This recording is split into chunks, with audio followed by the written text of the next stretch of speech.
బరువు పెరిగిన వారికి, బొచ్చు తగ్గాలనుకునే వారికి, కొవ్వు కరగాలనుకునే వారికి, షుగర్ తగ్గాలనుకునే వారికి, రక్తంలో ట్రైగ్లిజరైడ్స్ ఎక్కువ ఉంటే గుండె జబ్బులకు దారితీస్తాయి, అవి తగ్గాలనుకునే వారికి, బ్యాడ్ కొలెస్ట్రాల్ ఎల్డిఎల్ ఎక్కువ ఉండి తగ్గాలనుకునే వారికి అన్నాలు ఏ వెరైటీస్ అయినా మానేసి పుల్కాలు ఇలా పెట్టుకోండి. పుల్కాలు వద్దనుకున్న వారు 2 రాగి రొట్టెలు 2 జొన్న రొట్టెలు ఏదైనా ఇట్లా పెట్టుకోండి. ఏదైనా వెరైటీ 1/2 కేజీ 3/4 కేజీ కూర పెట్టుకు తినేసేయండి.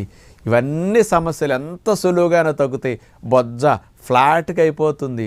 ఇలాంటి మంచి టెక్నిక్ ప్రకారం మీరు జొన్న రొట్టెలు రాగి రొట్టెలు ఇంట్లో ట్రై చేయండి. గుల్లగా మెత్తగా ఉంటాయి.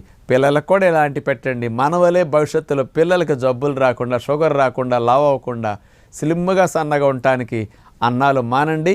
పుల్కాలు ఇంట్లో మొదలెట్టండి అని అందరికీ విజ్ఞప్తి చేస్తూ నమస్కారం.